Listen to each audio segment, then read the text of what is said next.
Join us as we continue our stroll through the shaves of the decades with the best fragrance ever created on BarberDave's Barbershop at Home. Over time I noticed there's nothing about this that ever feels quite normal. Kinda like we're always in a free fall. And if I had a time machine, I'd tell you, darling, it's not gonna be so bad. But knowing me, I wouldn't. Hi, everybody. Howdy. Welcome to day 3 of the shaves across the decades. Today we're going to be doing 1910 to 1920. And before we get started, if you would be so kind, is click right down there, like, subscribe, and comment on the videos, and then ring the notification bell. We'd certainly appreciate it. Also, www.shavingcadre.com and Drinks and Daves. Also, one quick thing. Before we get started, I did want to say that you'll see down in the lower area, you'll see a thing called thanks. And what that is that's basically a tip jar for the channel. And what that allows you to do is to donate to us. And you know, the costumes you've been seeing, that's what we use it for. We use it for those type of things. And if you find these things fun and everything else, as they say, tip your bartender, tip your waitresses. Anyhow, enough administration stuff. So what are we doing? What are we doing for today? Well, thankfully, as we get into the 1910s, 20s, 30s, and 40s, there is a plethora, and that's right, I said plethora, jefe, of items that are available. Now, we're still, kind of in some gray area, but the one thing that happened in 1910 that changed the universe was the best fragrance to ever adorn the universe, and that's right, Penhaligon's English Fern. It was actually debuted in 1910, and it ran through just a few years ago. We won't get into that because everybody here knows my feeling on that. In my research, other than the fact of finding out that Penhaligon was a barber in Yorkshire and moved to London right on St. James Street and then moved around and stuff like that, they've become one of the finest perfumers in the British Commonwealth, or the British Isles, as they say. Now, it's unknown because I looked everywhere and I couldn't find out whether the soap and the talc was available in the 1910 to 1920 period. It would be safe to say that it probably was, because they came out with their line. So we will be shaving with a tallow version of Penhaligon's English Fern.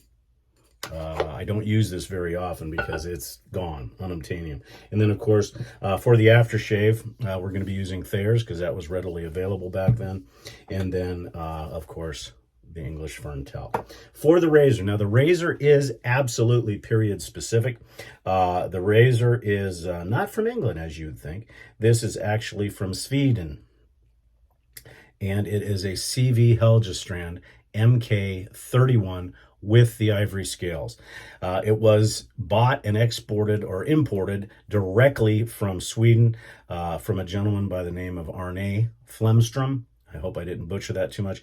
Most of you know him on the forums as Polar Beard. Probably, in my opinion, the finest gentleman, number one. Number two, probably the most, his education on Swedish razors is absolutely bar none. So he's the one who dated this to somewhere between 1890 and 1920. So it fits the time frame. Beautiful ivory scales, and this is one of about 10 or 12 Helgestrands that I bought, along with some Anton Berg, some Jergo Blattens that I bought from Arne years and years ago. And he has been a wonderful resource as far as Swedish razors. You're not going to find a person that's more has more expertise on these razors than him, and we miss him. So anyhow, let's go ahead and get started. I did not pre-load the brush or anything, so we'll be doing that today as well. The the brush we'll be using is probably 1 or 2 more times with what brushes were available at the time. That's right, wooden handle, bore top. So we'll get started. So I hope everybody's enjoying the series so far. We're having a whole heck of a lot of fun bringing it to you. And some of the costumes are going to get rather, as we get more into the 40s, 50s, 60s, 70s, and 80s. You know, the 90s and 2000s won't be really anything. But the other ones should be a lot of fun. And I didn't see very many comments on what you thought my costume was going to be. There was one comment, and nah, as you saw in the intro, you didn't get it right. It was close, but didn't get it right. Now, traditionally, Penhaligon soaps can be a bit of a bear to deal with, both tallow and non-tallow. They are not quite as people talk about Mitchell's Wool Fat being a difficult soap. This can be a very difficult soap because if you overwater it in any way, shape, or form, you're going to break it. So we'll see how we do today.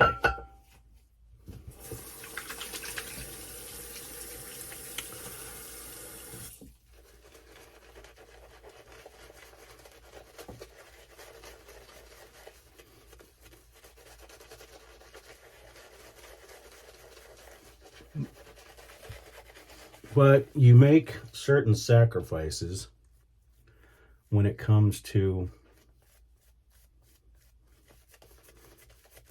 the lather when you start looking at the fragrance. Because as I said, English Fern to me is the finest fragrance that has ever adorned the universe.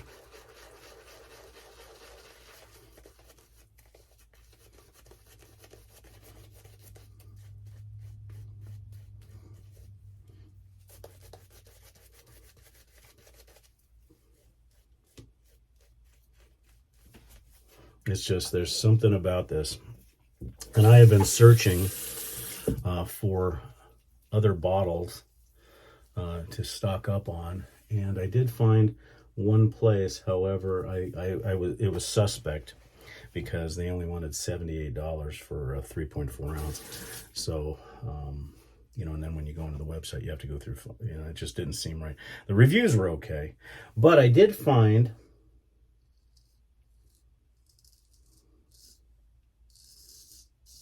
a company, hold that thought, because with the Heljestrand, very hard Swedish steel, one wrong move and they exact their revenge. But anyhow, I found a company called Fragrance Revival. Some of you may have known about it. I don't shop for fragrances that often because I've got so many.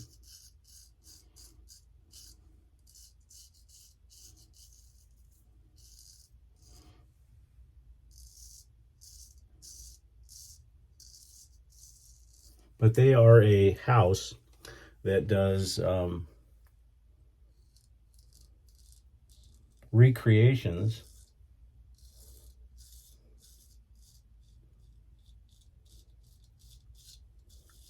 of long since gone fragrances. Pretty neat website, very plain. You just search the maker and the name of the fragrance, and they have it. The thing I like about it is they do coupons, but more importantly, if you do not like the scent, they will work with you to get it right.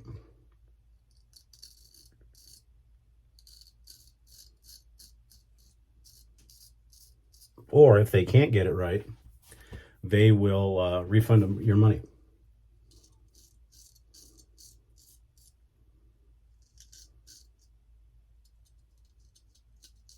100%. So I've got a few bottles on order to see if it is as good.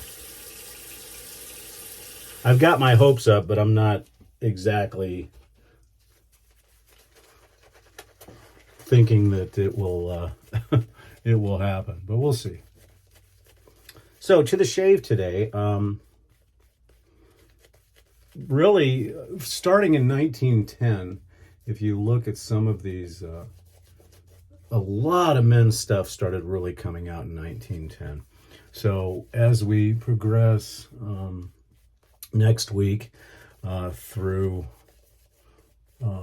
part 4, 5, and 6, which will be 1920 to 1930, 1930 to 1940, and 1940 to 1950. There's all kinds of stuff. And we'll break away for a little bit from straight razors and use some of the razors at the time, which got a Eveready, a 1912 Eveready, an Auto Roth New,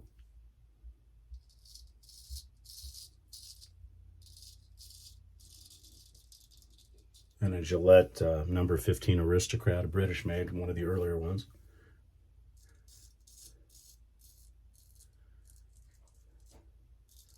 So it should be a lot of fun. But getting back to this razor, I mean, I do have an MK33, an MK133, and of course the Queen, which is the MK32. But the and as well as MK30s and so forth. But the 31 is probably as a 5/8 is probably the most efficient. The 32 is a monster.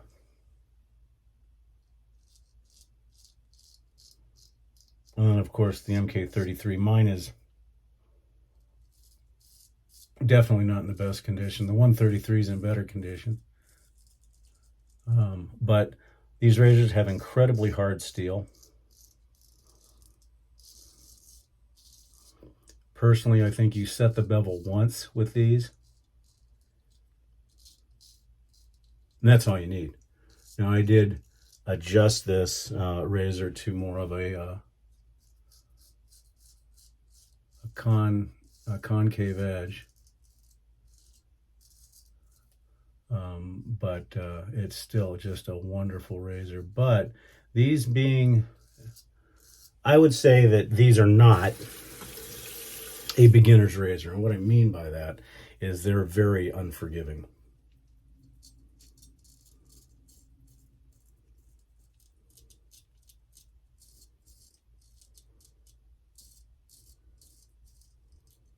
One mistake and it will let you know.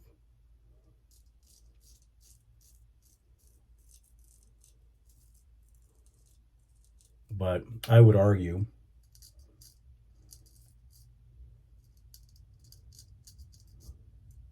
that the MK series or the Helgestrands or actually any of the Swedish razors are among the absolute finest in the world. The only ones that I would say would give Heljestrand a run for their money is the early models or the JMP models of the Philharmonicas. But it's funny because the Philharmonics have a much softer feel,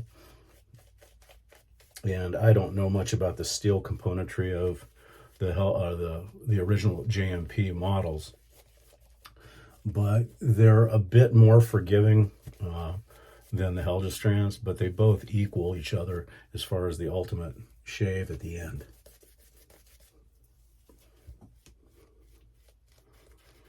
So back to the history of the shaves, the decades.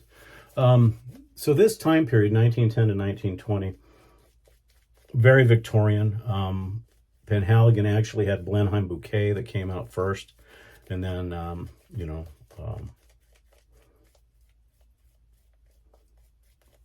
the English Fern.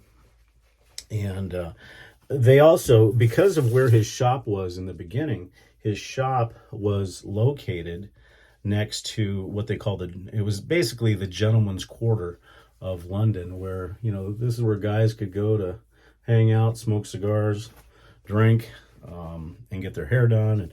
And actually, because the thing is, it was still considered effeminate if a man was wearing fragrance. So it was just now changing. And one of the other greatest scents that Penhaligons came out with is Hammam Spa. That came out a little bit later, but what it was meant to recreate was the men's spas of the day, you know, where you could go in and get an alcohol rub down and, you know, and so forth. So it had that smell to it. And Hammam Spa is another one that's just is really nice, but it's Savoy Steam. They've changed the formulation a little, but it's still pretty good. But sadly, Penhaligons is not British owned anymore. It's owned by a Spanish conglomerate. And I think that that has affected the type of products that come out. I would love to see them reissue English Fern, but I don't know if they ever will.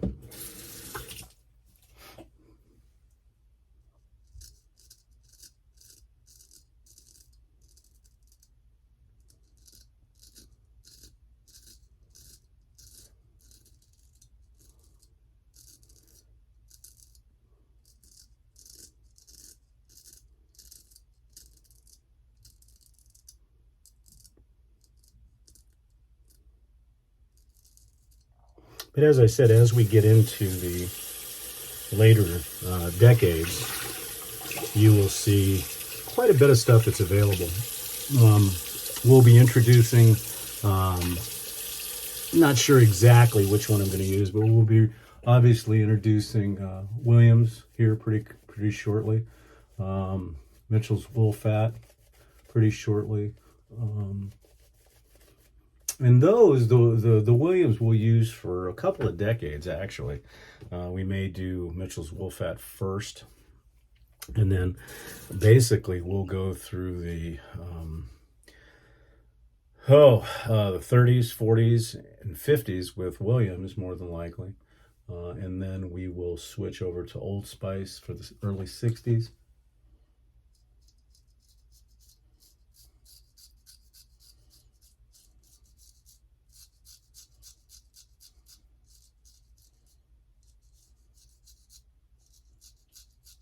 And then continue into the 80s, 90s.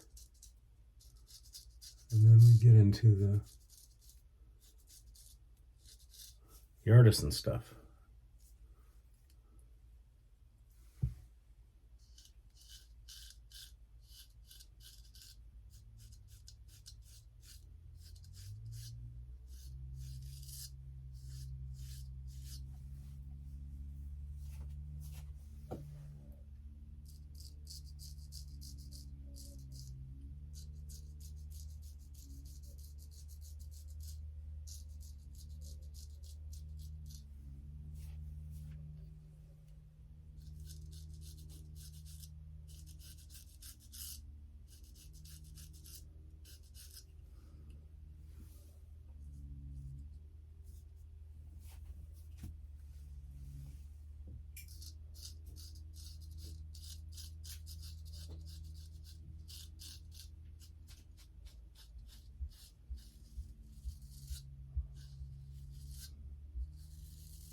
All right, let's see how we did. The razor did wonderfully. Beautiful shade. And I think from a standpoint of touch, I think I was okay. Because those can be a little funky sometimes. Yeah, nothing on the alum.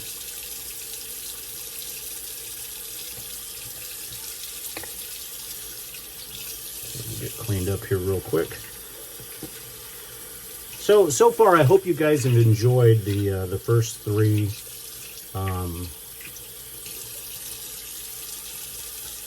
shaves in our Shave Across the Decades series.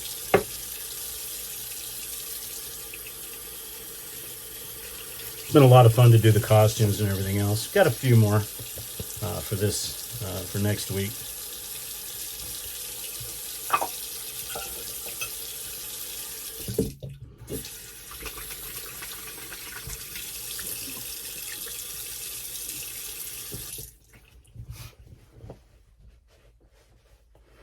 This would definitely rank as a DSBBS shave. I mean, how could a Heljestrand not give you that? For aftershave today, we're going to be using Thayer's Lavender. Again, this was available back in the day. I don't know if they had a ferny. I think there was a company by the name of Bromley's that made a fern. But I don't know if it was a witch hazel or an aftershave or just a fragrance. But it was wonderful. Let that dry down just a bit.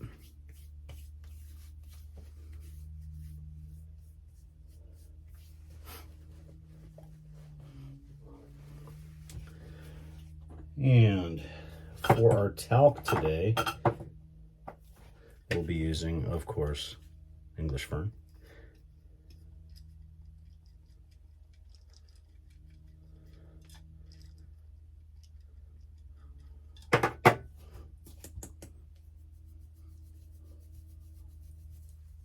You know, with all, you know, fougères have been around for a long time, and, you know, of course, everybody does a fougère, but no one has ever been able to capture just the wonder that is English Fern, in my opinion. The rest of them are very sharp and so forth. This is just, honestly, it's perfect. And of course, the one that started it in 1910, English Fern, and the bottle has not changed that much.